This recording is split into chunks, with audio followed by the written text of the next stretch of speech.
All right, hello everyone. Welcome back to another Skyju Cash Conference guest speaker session.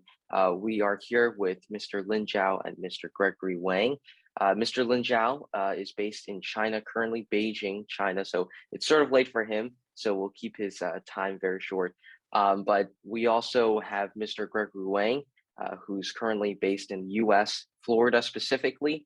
Both of them today are going to speak about sort of their Wall Street experiences and how they came into finance. Maybe I'll start first and then Lynn, I'll pass it to you. Hello, Sure. everyone. Gregory Wang. I guess my background is kind of complicated. I have three lives. My first life and probably my largest part of my career has been in finance, as formerly on Wall Street, worked as an investment banker. Everything from doing M&A deals to IPOs to kind of private transactions. My second life, for a brief period of time, I was an entrepreneur. I started and ran a business actually in Shanghai in China. And it was a chain of athletic retail stores selling Nike, Adidas, and Reebok. We sold the business ultimately to a publicly listed company. So that was an interesting period of my life. And then now, currently, what I do is I pretty much combine the prior two lives, and I have my own firm. I run a kind of boutique financial planning advisory firm focused on high net worth business owners, and we help people advise them on kind of high level strategic business issues, as well as their personal financial planning. And usually that involves trust planning and estate planning and complex tax planning. So that's a little bit about me. I'm going to turn that over to Lynn. Thank you, Greg. Hi, everyone. My name is Lin Zhao. I'm a trader.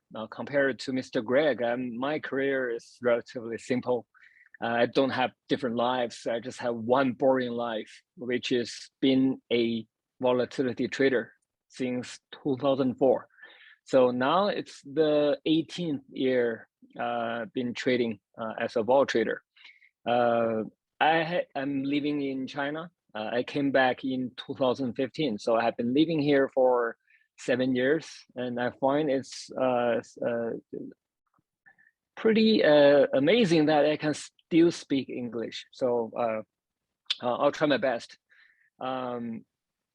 I started trading in 2004 after I graduated from Boston University, and I joined a firm called Capstone. Back then, we were a small proprietary trading firm focusing on option market making. And then from 2004 to 2007, we were lucky enough as a group to make handsome returns. Then in 2007, Capstone became a hedge fund focusing on volatility trading. From 2007 to 2014, I traded as a hedge fund manager, as a little bit different from a prop trader. My focus was on single stocks and particularly Chinese sector, because I'm probably the only Chinese can read Chinese on my team. So naturally, I started trading FXI, started trading Baidu, Alibaba, names like that. Then in 2014, I decided to come back to China for two reasons. First, my entire family, my parents are in China. They cannot go to States to live with me. So, I have to come back to join them. And second reason is Chinese derivative market was going to develop. And I think I might have an advantage coming back. So I came back. From 2015 to 2017, 2 years, I worked at a investment bank on the derivative side. For those 2 years, briefly on the sell side, I learned Chinese market. Been living in the States for 18 years. I'm far from a local Chinese, so I spent 2 years to learn again how to be a Chinese guy in the Chinese financial market.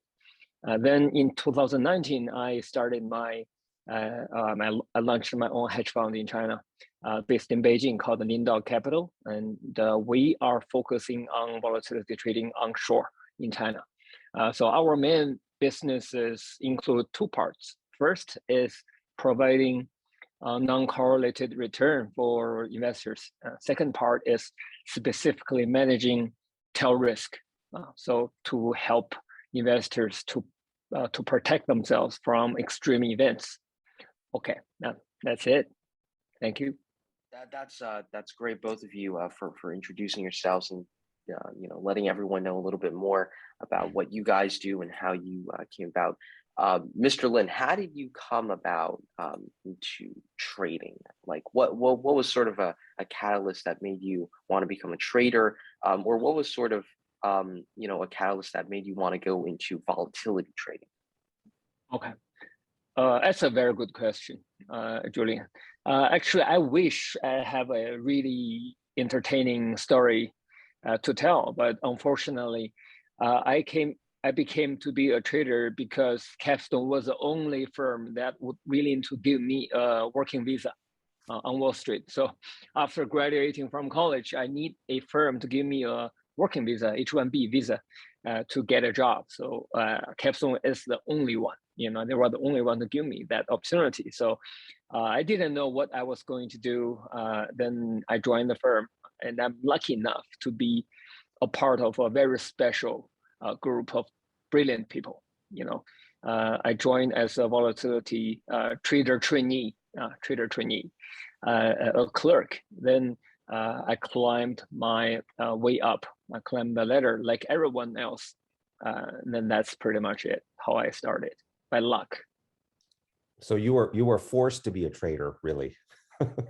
Yeah, so it's like I didn't have a choice, So I wish I could be an actor, but or opera singer. I wasn't offered the opportunity. Yeah. All right, so awesome outlook and insight into Mr. Lin's background and how he came into business. Now, similar sort of question for you, Mr. Gregory. How did you get into generational wealth management from investment banking? Well, actually, maybe my story is very similar to Lynn's story. So I was in investment banking, and this was during the dark days, after the collapse of Bear Stearns and Lehman and so forth. So we're talking about 2008, 2009. I can't remember exactly the year, maybe 2010. And I walked into the door one day, and the firm had called a meeting. Our floor was all investment banking. So the whole floor was the investment banking division. And they called a meeting on the floor, and they said, we're shutting down the division, and you guys have a week to, pack up your stuff, get all of your paperwork in order, and we're going to have exit interviews and so forth. Now, bear in mind, on Wall Street, that's already very generous. They gave you, 5 days. Usually you're out the door the same day, but they were shutting down the entire group. And so, it was not specific to any teams or individuals. So I had no choice. I was let go. I was terminated, and another partner of mine at the time, we were working together and on a lot of these deals. So we decided to start our own kind of boutique investment banking shop. We went to the firm and said, since you're shutting down the group, we're going to take over the clients that we're working on. They said, great, we don't care because we don't have any business here anymore, so you can take the clients. So we took a handful of clients and we started our own group. We had 4 of us. But the problem was we couldn't get anything done in those days, right? There were no deals getting done. So we just made enough money to keep the lights on and pay some bills. But that was about it. And so from there, I kind of morphed into what I'm doing today. I started to work with my former clients in investment banking and work with them on an individual basis on their business. And then ultimately, because you get to know their business very well, and because they're business owners, usually that gets into their personal finances and their personal wealth. And so that's how New Star Wealth began, really. So very similar story to I think Lynn, in the sense that it was by evolution rather than by some particular design. I was let go, and then I started to do this on my own. Well, definitely a very inspiring upbringing. And it definitely seems that, I guess, the harsh environment of Wall Street, which probably does not stand today, sort of bring about the business that you have today. Speaking more about sort of harsh environments and sort of war stories, I would like to know more about Mr. Lin, some of your biggest wins or biggest losses, how you had to dealt with sort of, I guess, the pressures of trading and not losing money. Um, what about that? Sure. I have actually I have many experiences, concerning losing money. And actually, I think making money is relatively simple. Most people in their career made some money at some point, and the losers actually couldn't handle the loss. I think that's what distinguishes between a winner and a loser. Not when they both make money. What makes them different is when they how they face losing uh, harsh times. Um, just one. Let me start with a winning story, war story. That was 2008. Like in September, and we know what happened. Subprime crisis. So one day I made one trade. Uh, I made an observation. I made a comparison between all the investment banks, Goldman Sachs, JP Morgan, Morgan Stanley, and we find out Goldman's risk reversal, a call versus a put. The relative pricing of those two are mispriced. Goldman's puts are undervalued, calls are overvalued. So we make a risk reversal trade. We buy the put and sell the call at the same time, hedge out the delta, make it a delta zero volatility trade. So we did that, and within an hour and a half, somehow the stock market crashed, and the Goldman stock went down very fast, eventually caught up with other names pricing, relatively compared to JP Morgan and Morgan Stanley. Goldman Sachs puts caught up. So we made $1.2 million in 1 hour, one trade, 1 hour. And the counterparty who traded against us apparently lost $1.2 million in 1 hour. And the guy just went straight home. We don't know if he was fired or he was just stressed out, just went back home. So that's very brutal. That is brutal. Although we made pretty good money, we felt good at the moment, but later on, I thought I could be the guy. He just got really, really bad luck. So that's one very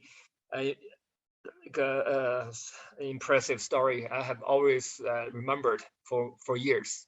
Not because I think I'm the guy, who made $1 million in 1 hour.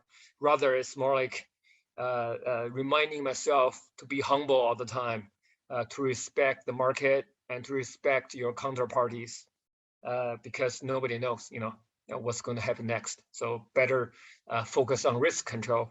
Don't get carried away by self-confidence. That's a winning and a losing story. A painful story that I could think of is from 2013, January 2013. We as a team had never lost money since 2004, and so we thought we were so good. We got everything figured out.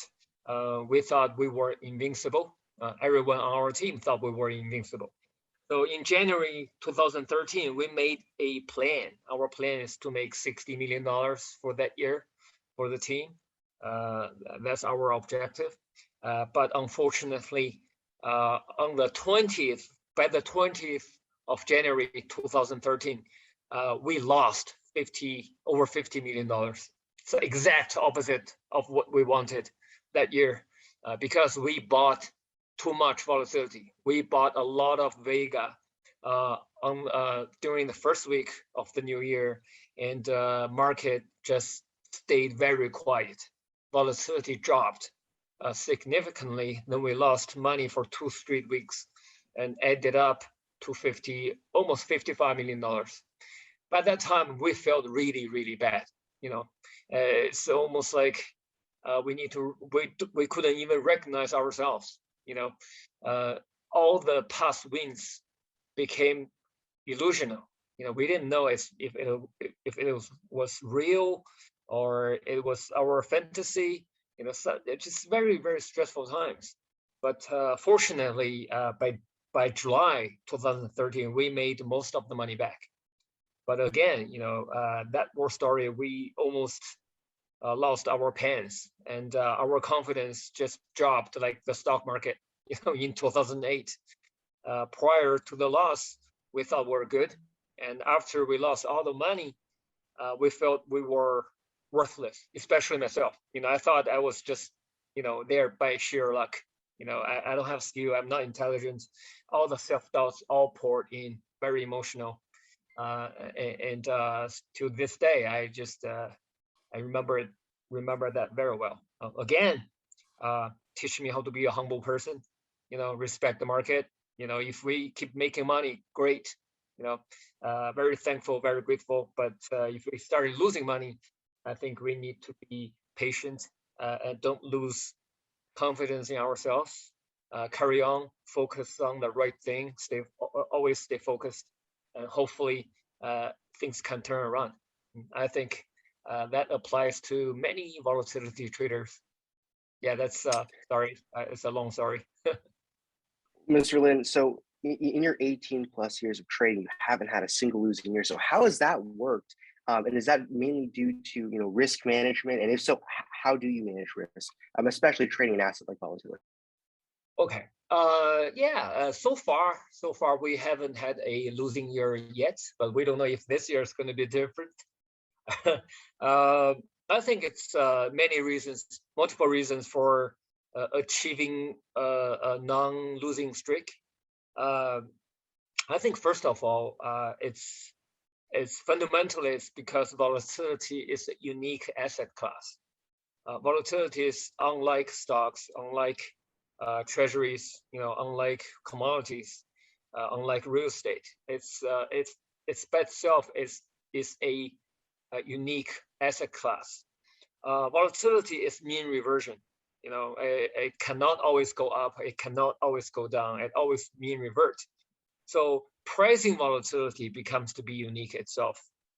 We have practical models which were tested, was tested in the US and in China for many years. The logic always apply, no matter where in China or in the US, because in either country, in both countries, 1 + 1 always equal to 2. But what difference is, what make two markets different is the risk management. So with proper pricing in volatility and focused and enhanced customized risk management, and we can achieve so far non-losing streak. But that doesn't mean that we are not going to lose money next year, right? Or this year. Apparently, we are experiencing very challenging market environment for the past 12 months. And the events became to be very binary. Market is less predictable. And there are a lot of tail events happening, such as Russia invading Ukraine and other political issues. Chinese and American governments are not really too friendly at the moment, creating unforeseen situations in the future. Okay.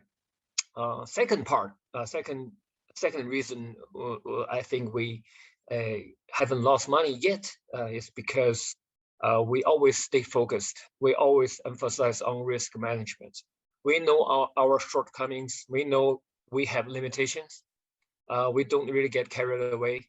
Always try to look at ourselves as a participate in the marketplace, and not. I think it's important to remember that there are a lot of many smart people out there who can outsmart us, who sometimes can have better luck than us. So we're just trying to we're just another individual trying to survive in the marketplace. With that mentality, we can often have a better perspective on risk management. So when we're supposed to lose a lot of money, we manage to cut the loss quite early so far. Yeah, so yeah, I think that's it. Awesome. Well, your stories are very, very interesting, very educational. And I can't really imagine myself ever making that much in a 1 hour game. I know stomaching losses is one thing, stomaching gains is another. So it's really amazing how you've gone through so much, in trades, wins and losses, and how you were able to manage them. Sometimes even when you make the biggest gains, sometimes it can be downside for you. Like you said, being humble, self-confidence, and sometimes the losses you have to deal with them as a professional, become patient, like you said also. Now let's get into sort of uh, Mr. Gregory, sort of your war stories. I know you said before when you got into sort of generational wealth management, you had to face a harsh Wall Street environment. Could you, I guess, delve into those harsh sort of environments that you were integrated with? Maybe there were some shady deals going on, bad blood. By the way, just before I start, I think, and I'm gonna speak for Lin here as well. Maybe he's thinking the same, but you guys are young. You seem like you're invested in the market. So, were there some big losses for you guys? I mean, or big wins? Just just wondering. I mean, were you part of that GME Reddit craze before that? Old guys like us don't really, know about. We just read about it, but. I don't know. Were you guys part of that? Not to Maybe if put you on we a spot, but maybe if we look very closely at my account statements, we can see maybe a few losses. I don't remember them at all. Maybe they were very small. I don't remember any big ones, obviously. I remember a few huge ones though. I traded Tesla when I was very young. I didn't actually understand why. I just thought I'd be one of those people to say I'm a Tesla investor. Ended up making 85% for no reason. But I guess that was fun. But then subsequently, I thought I might buy back in. And then right as I bought back in, Elon Musk tweeted, "My stock is too high." And then so the stock dropped 7%, and I immediately lost 7% on my shares. So I guess there's an up and down to every single, I guess, win and loss. But I mean, we should value traders and investors based on their wins, not their losses. I think that's how we determine how good they are.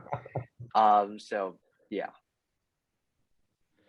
okay. All right. Well, I Well guess maybe said. that makes sense. Maybe I think you got to win more than you lose, um, but anyway, just to now getting back to your question, Julian Alexander, I think I think first of all, just to let everyone out there know, when we talk about finance, it's a very big field. And so what Lynn does and what I have done are very, very different, right? We're both in the finance world. When he talks about puts and calls, honestly, I know nothing about that. Well, I know a little bit, but beyond the fundamentals, I'll get lost in what he's doing. And in his world, it's a lot about numbers, right? It's about gains and losses, and vary on a daily basis.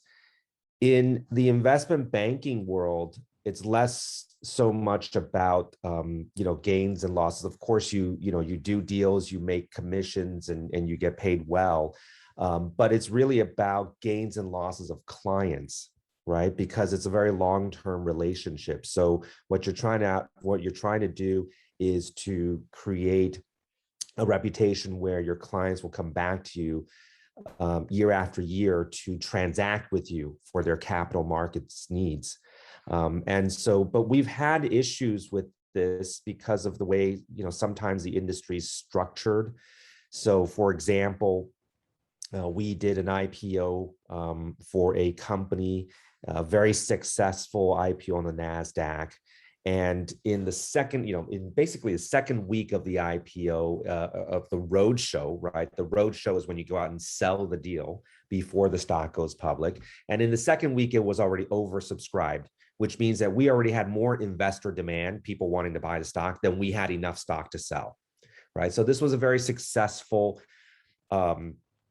process. And ultimately, we took the company public. It started trading. And in the first week, it went very well. In the second week, the market kind of changed. I guess it was a while ago, but the market changed in general. And also in particular to that stock, a lot of people decided they wanted to take that profit and essentially run. So a lot of institutions started to sell. We see this sometimes happen in IPOs, in the kind of immediate time frame after we go public. The problem was that as this was happening, one side of the firm I was working for, one side of the firm was trying to support the deal. So investment bankers have something called a green shoe, and we don't, essentially it's extra blocks of stock that we can sell to basically make money, but also to control the kind of the supply demand. So we held back on that because we didn't want to put extra shares of stock in the market when there was already a lot of sell side kind of pressure. But on the other side of the firm, the trading side of the firms, we had our own traders and we had clients that were shorting the stock, right? That were shorting the stock. So the company calls me. The company calls me and says, "Why aren't you supporting this stock?" And I said, "I don't know what you're talking about. We're your bankers. Of course we support the stock. Market's down. It's just, don't worry. It's, if the fundamentals are there." They said, "No, we understand that your firm is shorting our stock." Now, I did not know this, right? Because inside the firm, there's a wall. There's a wall that separates us because for compliance purposes, we really don't necessarily know what the other side is doing. So then I bring this up to my boss and the higher ups, and this gets elevated. And, it became apparent that we were shorting the stock on the other side, on the trading side of the firm, or we were taking client orders to short, right? And so this became a big issue internally in the firm. And then of course, the firm's position is whatever makes money, if it's a profitable trade, we're going to take it. So, that's investment banking and this is trading. They're two separate functions. So it's very difficult to explain this to a client. And I think that caused a lot of disruption in the relationship. And ultimately, we lost the client. The second deal they didn't do it with us. Now, this type of thing happens. It happens all the time. It happens with every firm. But I think it's just one of those situations which highlights some of the conflict that Wall Street has, at least in those days. I'm not sure about today. Probably don't think it's any better. But these are some of the inherent conflicts that we run into. And it's very difficult as a banker, as an individual, because in our business, you're not selling a product, you're selling a service, you're selling yourself. And so all you have is your name, your character, your reputation. And so, unfortunately, what the firm does, gets carried to you as an individual. So these are some of the issues I think that, this side of finance faces, in some of these transactions. That's very interesting. Do you think that this like dog eat dog cutthroat type of environment, is a positive thing though? Or does it really hurt people who work in the industry and in firms themselves? Dog eat dog, cutthroat. We're in a free market, right? We're in a competitive market, so by definition, it's dog eat dog. But I think there are some balances, right? So I had a story. I have a good story to tell on that. We had a deal that was brought to me by actually a good friend, a fellow banker. He was introduced to me by my boss at the time. We became good friends. He came to me, he brought me a deal, and he said, look, we can't, your firm is bigger, we can't handle this deal ourselves. Can you co-manage it with us? I said, sure. He offered very generous terms. He's splitting the fee. I said, you know what, this is great. We shook hands and we started working on it. I told the firm this. 2 weeks later, I was in New York at the time. Our West Coast, our California banking team decided that they wanted to pitch the same deal. Now, this was already this other gentleman who brought me the deal had already sealed this this kind of transaction with the company, but our West Coast banking team was led to believe by some other people in the company that this was not done, and so they tried to pitch the deal.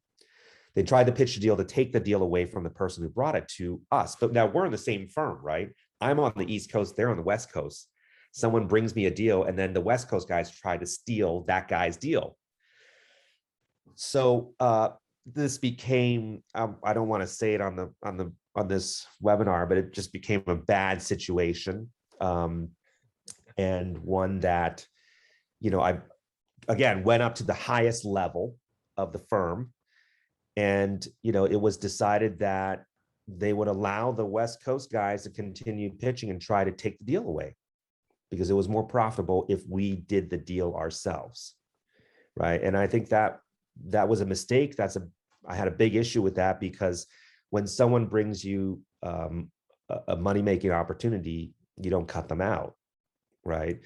Banking is a team sport. It's a team sport inside the firm, and it's a team sport outside the firm, because we do deals together. We are also competing, but we also do deals together. So you have to maintain that relationship. Sometimes it's adversarial, sometimes it's friendly. It's called co-opetition. So, you have to maintain that balance. But if you skew that balance, purely to a dog eat dog, then it becomes chaos. It becomes chaos, and the business ceases to exist. So I think, to answer your question, there's a limitation to where that dog eat dog, can go past. Very interesting. It seems like regardless of what side you are in finance, you can come out bloody regardless. One last question for you, Mr. Lin. You said that you traded individual stocks when you were in the US. Is that still true? And if you do still trade individual equities, how do you scan for opportunities? That's something that a lot of our players wanted to know. For instance, do you just look to long vol on stocks that have been really low volatility for a really long period of time, and vice versa, or is there something more complex at play? Speaking of individual stocks, what I meant earlier was I was focusing on individual stock volatility trading. So we don't really take directional bets on stocks, including like names like Facebook, Twitter, Google. In general, we don't have a view on direction, but we trade specifically on a single stock option surface, volatility surface. So we use models to price volatility term structure, volatility skew. We compare historical volatility with implied volatility. We compare different volatility surfaces, such as Google versus Facebook, Amazon versus Jingdong or whatever, right? So there are a lot of relative value going on there, very similar to statistical arbitrage. You use models to find out which stocks are cheap to buy, which stocks are more expensive to sell. Then as the entire valuation goes, as far as we concern, we choose to have a long exposure overall or a short exposure overall, then make money in the long run.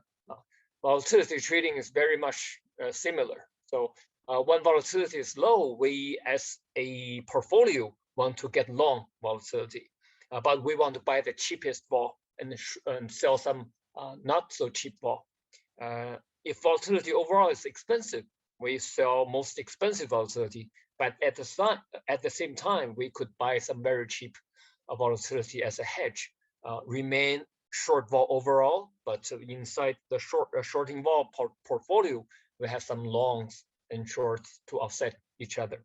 So typically there are relative value trading, volatility arbitrage, pair trading, and we know some of the French banks or typical Wall Street banks are very good at dispersion trading, very, very quantitative trading methodology. So one needs to understand volatility very well and be able to price volatility well, manage risk well to make money on the single stocks. To make more money, and we like a high vol environment, not too high, not extremely high. When the market is very stressful environment, such as 2 years ago at the same time, March 2020, we know the market went down 30% in a month. That environment is not so friendly, but a very quiet market is also not very friendly because we can't find trading opportunities. It's very difficult to realize trading P&L. So we like moderate to somewhat high volatility. There are plenty of trading opportunities, but at the same time, there's no systematic risk. So it's more like a high vol strategy, but not too high. Yes. Very, very interesting. I think definitely the volatility trading industry is, getting a lot more mature in China, and I think it's a growing industry, especially I think within, of course, the young generation. Of course, very difficult to understand, but I think options is becoming a very popular topic. At least my brother talks about it every single day, so it's like a bird chirping in my ear. But I think one of the most popular questions that all of our members, our players want to know, since both of you have a lot of Wall Street experience, Mr. Lin, you're a trader, Mr. Gregory, you don't really trade, but you are wealth management. What is the best way to beat the market? How are us kids gonna make money by buying and selling stocks or options?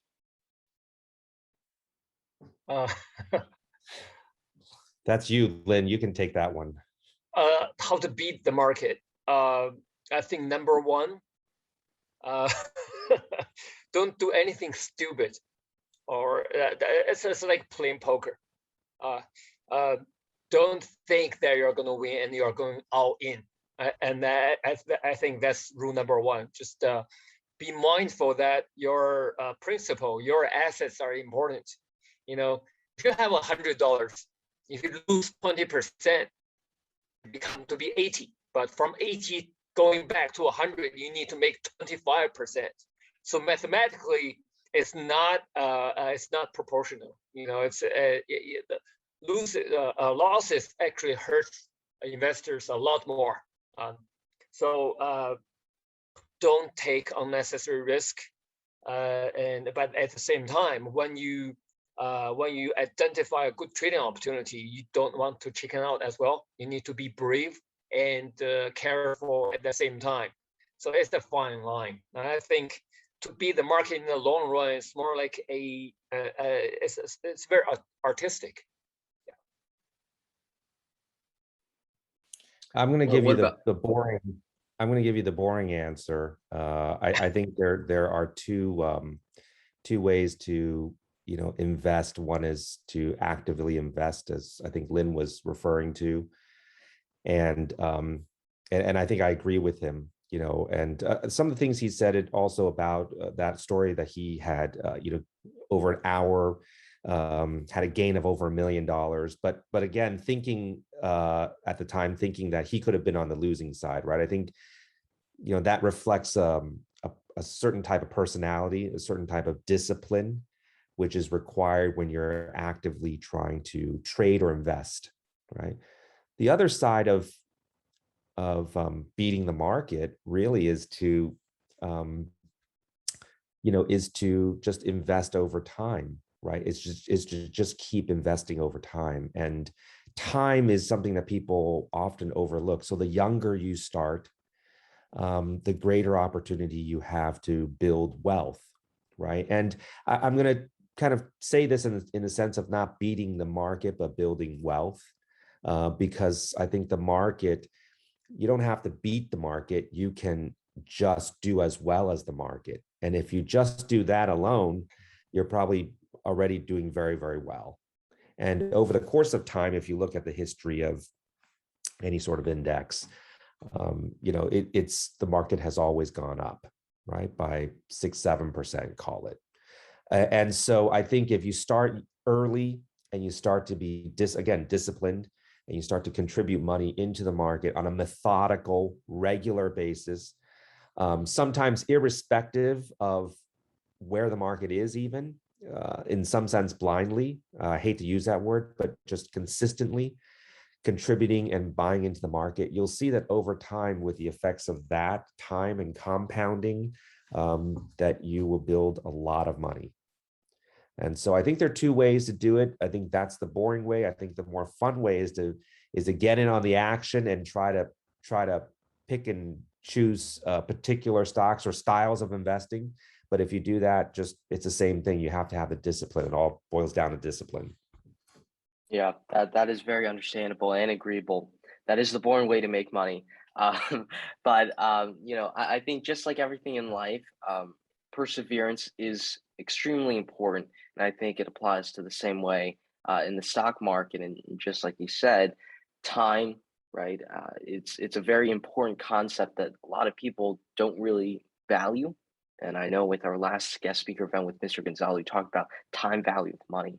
So I think that will be a very important concept in understanding how to make money in the stock market and even in the crypto markets. But thank you very much, both of you, Mr. Gregory, Mr. Lin, for coming on today. We appreciate your guidance, your experience, and your insights into sort of your experience and your war stories. But thank you for coming on today. We really appreciate both of your time. Thanks, guys. Pleasure.